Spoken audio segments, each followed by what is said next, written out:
ko muna kami. Tama yung sinabi ng aking mga kasamahan.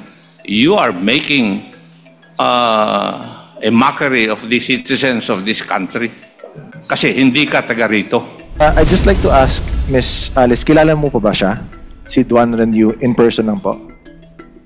Your Honor, doon sa photo po, hindi ko po alam kung sino po nasa photo, pero doon sa tao po na tinatanong niyo po sa akin, kilala ko po siya. Pero alam niyo po ba kung saan po siya galing din sa China? Anong province din po siya galing? Your Honor, hindi po. So, to put it on record na lang po, on research na rin po, si Duan Wu, galing din po siya sa Fujian, China. So, add also to Kong Jinki's addition din po kanina. Sabi ng Malaysian authorities, this is not, hindi po ito yung tatak ng stamp kapag pumasok kayo sa Sabah. In short, peke yung stamp na ginamit dito. Kasi kung hindi nga doon pumasok, tapos peke naman yung stamp, saan ba kayo pumasok talaga, Miss Alice? Your Honor, Malaysia po yung pinuntahan po namin, and the rest po, I invoke my right against self-incrimination po. Tinanong po kayo kanina kung nagpunta kayo na Malaysia. Sinagot po ninyo, di po ba? Bakit hindi kayo nag-invoke your right against self-incrimination? Sige po, ngayon mag-i-invoke na po ako. Mas naintindihan ko na po yung rights ko po ngayon, Your Honor. Ano po? Mas naintindihan ko na po yung rights ko po, Your Honor. So, ibig sabihin kanina, hindi mo naintindihan yung karapatan mo. After numerous hearings doon sa Senado, ngayon mo lang naintindihan yung rights mo? Samantalang ini-invoke mo na ng 1,000 times? Huwag mo kaming tanga, iha. Now, regarding your inquiries, yung sa Senate hearing niyo po, there were a lot of questions that were asked regarding your escape, regarding po how you got to Indonesia, to Jakarta, and then back to the Philippines. And I'd just like to ask lang po, Miss Alice, kilala niyo po ba yung kasama niyo po dyan na naka-black? Your Honor, medyo blurred po yung picture po. Hindi ko po alam po sino yung nasa picture po. Okay. So, hindi niyo po kilala yung kasama niyo mismo yung sa pagdating niyo po sa Indonesia? Your Honor, hindi ko po kasing kita po yung face po. Okay. So, pero kasabay mo niyo, ma'am. So, okay, let me just jog na lang po yung memory. Sa picture na ito, kayong dalawa po niyan ni Duan Renwu. Tama po ba? Your Honor, hindi ko talaga makita po yung face. Okay. Kasi... Mr. Chair? Yes, Congressman Acop, with the indulgence of Congressman Almario. Pwede po bang i-rephrase natin yung tanong? Sino po yung mga taong sumalubong sa iyo nung pumasok ka sa Indonesia? Mr. Chair, pumasok po kami na Indonesia. Ang sumalubong po sa amin si Cassie po. Sino? Cassie. Casio. Si Cassie. Pero doon sa litrato, may mga lalaki. Puro babae ba yun? Your Honor, hindi ko po alam doon sa... Hindi ko po kilala yung nasa picture. Blurred po yung picture. So, ibig mo sabihin, nag-iisa si Cassie na sumalubong sa inyo. Walang lalaking kasama. To be exact, hindi naman po siya sumalubong po sa amin sa airport. Sinong sumalubong sa iyo? Tinawagan lang po ni Wesley si Cassie nung nasa Malaysia po kami. Hindi mo sinasagot yung katanungan ko eh. Sino ang sumalubong sa iyo? Your Honor, wala pong sumalubong po sa amin pagdating So, po ng mag-isa ka? Malaysia. Tatlo po kami. Mag-isa ka na pumasok, walang sumalubong. Your Honor, hindi po ako mag-isa, tatlo po kami. And in Walang fact, sumalubong. Walang sumalubong po sa amin. Magaling kang magsinungaling talaga eh. Thank you, Mr. Chair. To pick up Thank na lang. you, Your Honor. Thank you, Kong Acop. So to pick on that up, so sino po yung mga kasama niyo po during that time? Your Honor, regarding naman po dyan sa issue, I think I have immigration pending case po. I refused po to answer po. Okay, let me redirect na lang po this question to Ms. Cassie. Ms. Cassie, totoo po ba na, or Mr. Chair, totoo po ba na kayo po yung sumalubong po kay Miss Alice sa Indonesia?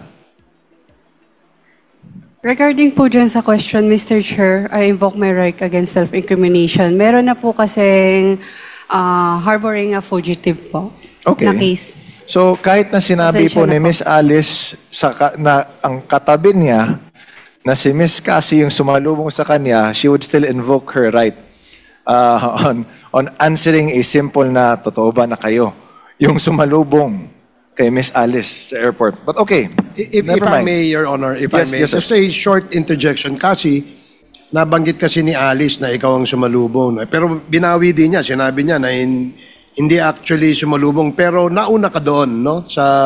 Sa Indonesia. Is that in Indonesia, Alice? Yung dumadating kayo sa airport, sa Indonesia ba yun? Actually, yung nasa photo po, hindi ko po alam saan po yan.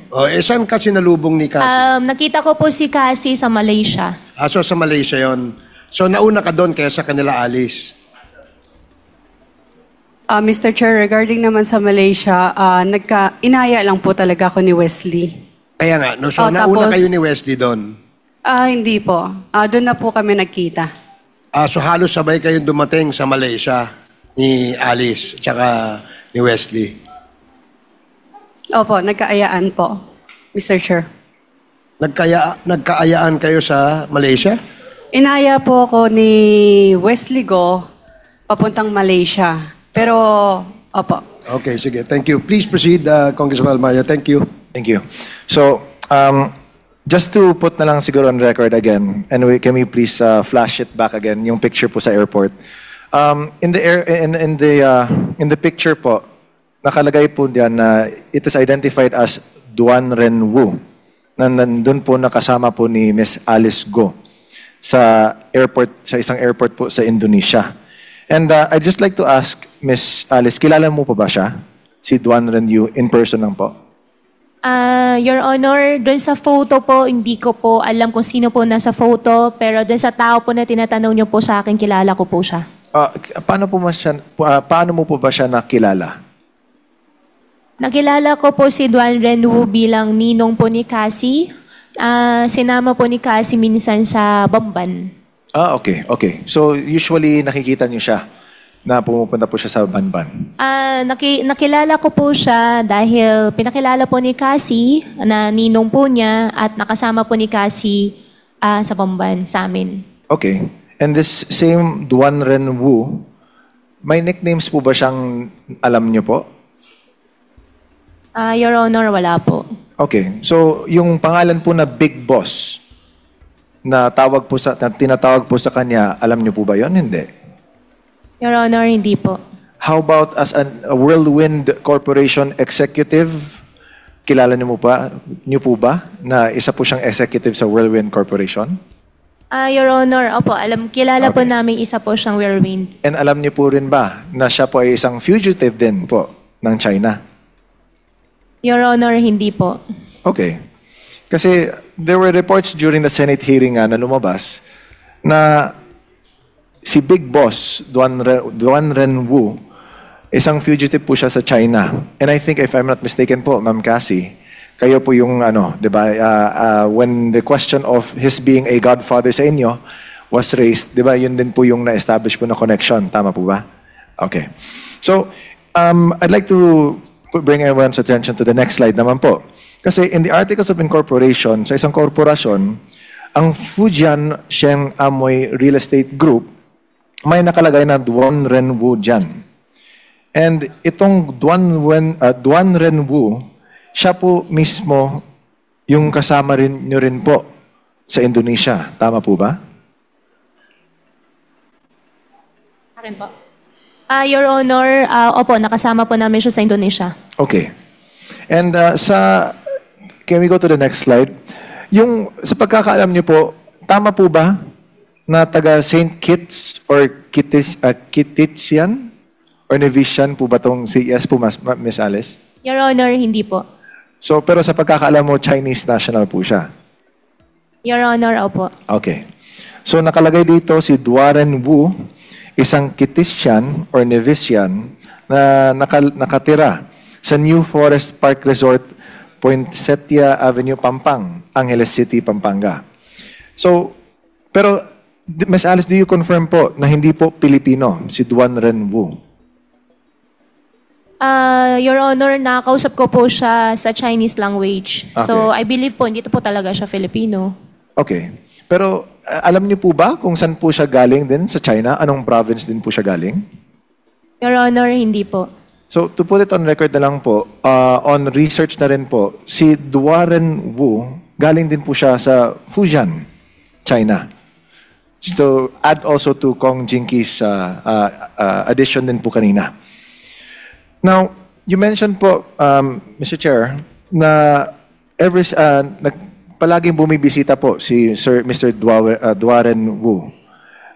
Ilang beses po ba kayo nag-uusap? Usually, like let's say in 1 month, ilang beses ba kayo nagkikita or nag-uusap? Your Honor, hindi po kami nag-uusap ng kami lang.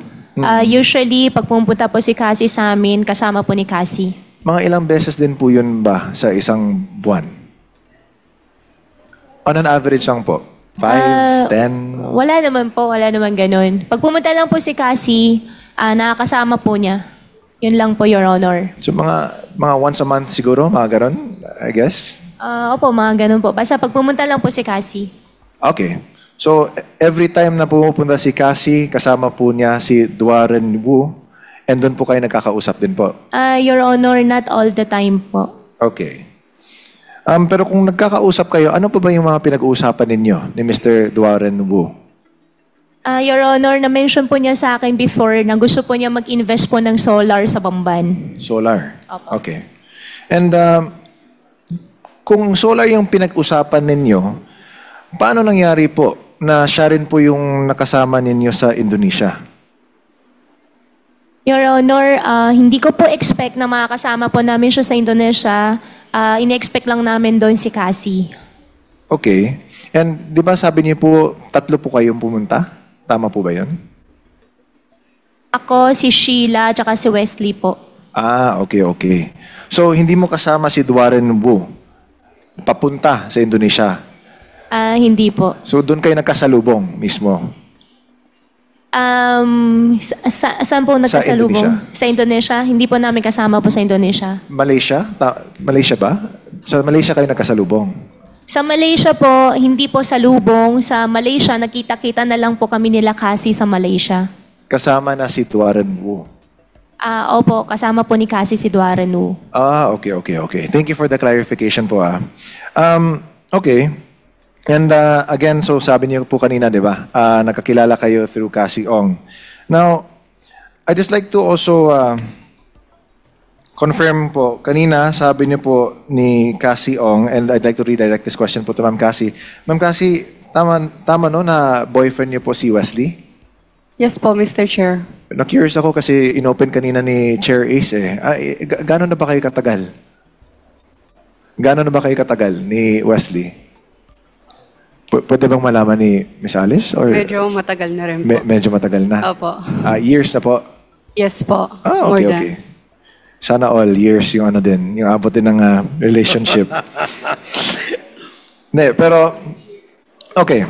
I just wanted to reconfirm lang, kasi nga, of course, to establish lang din the closeness, no, nila Ma'am Cassie, nila Wesley, tsaka ni Ma'am Alice din, na sa pagkakatingin din natin, because of how close the family is, we can also determine din po na very close-knit din po silang lahat, no? So, marami din po kayo nalalaman siguro sa isa't isa. And that's why I just wanted to bring that out lang po into light. Now, okay, let's go back muna to Malaysia.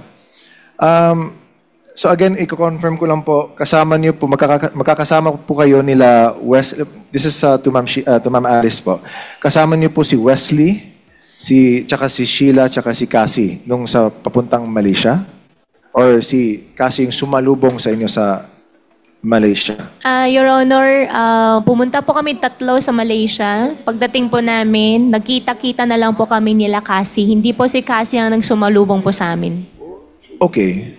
So, yung kanina po, let me get this straight.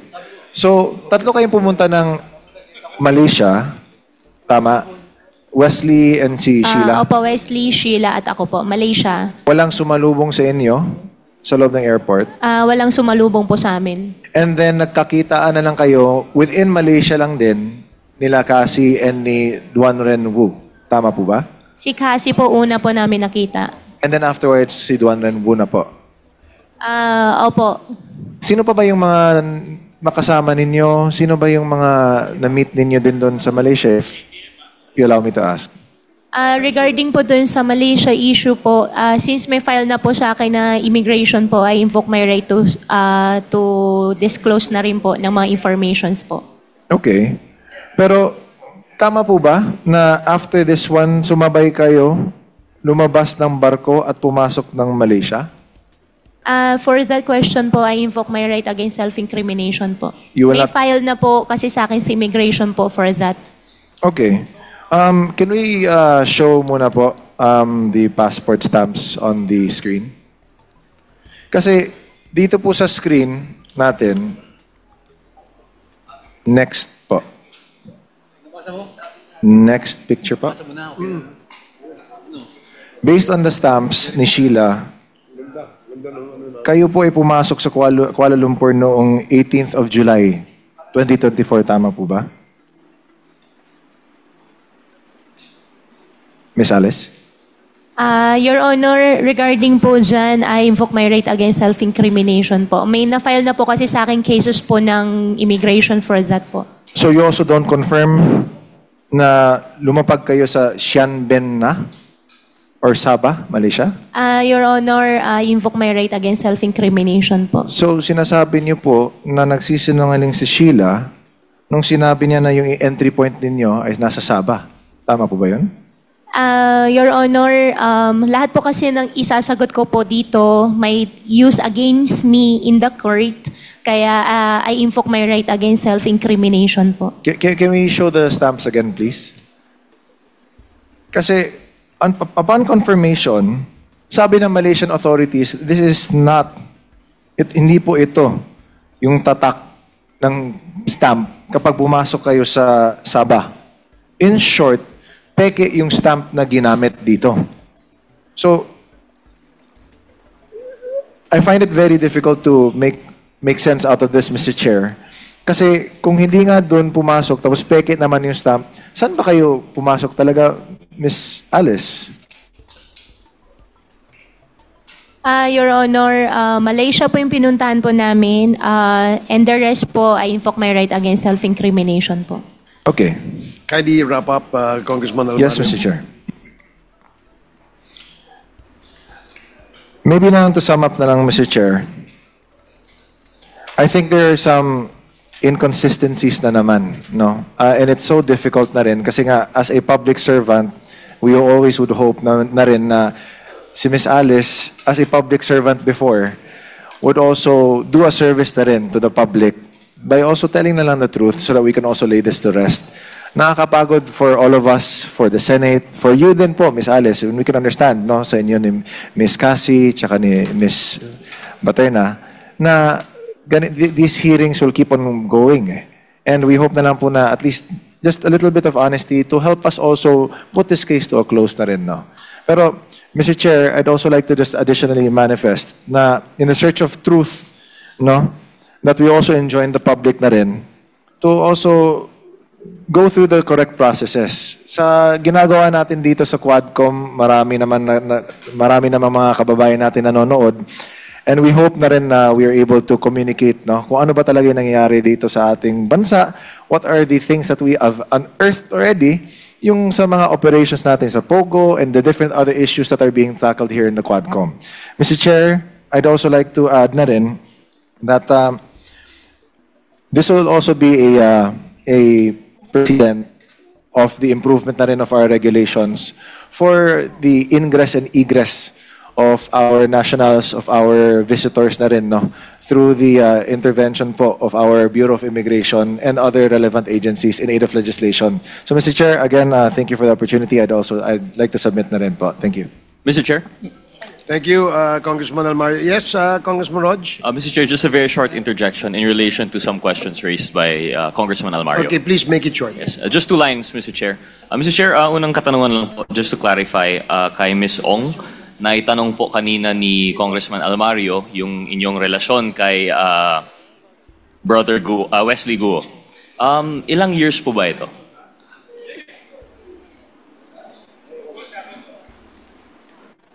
Yung together po. Yes. On-off po kasi. Yeah. Kailan niyo po siya nakilala?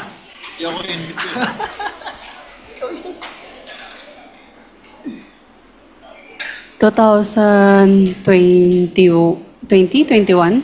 2020 or 21. And yung simula ng on-off nyo, mga kailan po yun? Mga ganun din po. So, shortly after nakilala mo si Wesley Guo, on na kayo and off? Around 2020 or 2021. So, latter part of 2020 malamang po. Something like, hindi ko po Okay. maalala yung exact date po eh. Okay, Or thank you. exact year. Thank you. I'm sorry. Mr. Chair, I'd like to direct the question also to Ms. Guo. Ms. Guo, kanina po nabanggit po na minsan po ay nakakausap po ninyo si Mr. Duan Wenwu, and you mentioned the Chinese language. Could you clarify po if this is Mandarin or Hokkien? Your Honor, Mandarin po. Mandarin. Mandarin po. Pero kayo po are able to speak also Hokkien? Yes po. Read and write? Speak po. Speak lang po, no write. And with Mandarin, read and write or just only speak? Speak a little read po. A little read. Okay, yun lang po. Thank you very much, Mr. Chair, for the indulgence. Mr. Chair? I'm sorry. You're done. Thank you. The next, yes, Congressman Akop. before the Interjection next- lang. in- To the issues raised by the Honorable Almario. Madam Go, tinanong po kayo kanina kung nagpunta kayo na Malaysia. Sinagot po ninyo, di po ba? Bakit hindi kayo nag-invoke your right against self-incrimination? Sige po, ngayon mag-i-invoke na po ako. Sorry. Kasi you can ask your lawyer na kung hindi naman connected dun sa mga kaso na i-final sa'yo, in numerous decisions of the Supreme Court, pwede kayong sumagot. Ano po ang kaso na hindi nyo pwedeng sagutin yung katanungan ko? You can ask. You can ask, you Your can lawyer. confer with your lawyer.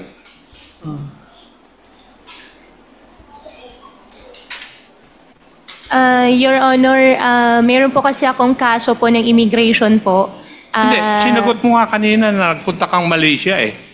Ang tanong ko lang, bakit hindi mo in-invoke yung right against self-incrimination? Ngayon, tinatanong ko, bakit ngayon i-invoke mo? Mas naintindihan ko na po yung rights ko po ngayon, Your Honor. Ano po? Mas naintindihan ko na po yung rights ko po, Your Honor. So, ibig sabihin kanina, hindi mo naintindihan yung karapatan mo. After numerous hearings doon sa Senado, ngayon mo lang naintindihan yung rights mo? Samantalang ini-invoke mo ng 1,000 times? Huwag mo kaming tanga, iha. Di ba? Kasi nagtataka lang ako, ini-invoke mo palagi yung right against self-incrimination eh. Pero wala namang connection dun sa mga kasong pinahal sa iyo. Halimbawa, tinanong ko lang, nagpunta ka sa Malaysia, sabi mo, oo. Pero ngayon tinatanong ko, bakit hindi mo in-invoke? Ini-invoke mo ngayon yung right against self-incrimination mo. Niloloko mo na kami. Tama yung sinabi ng aking mga kasamahan. You are making a mockery of the citizens of this country. Kasi hindi ka taga rito. Thank you, Mr. Chair.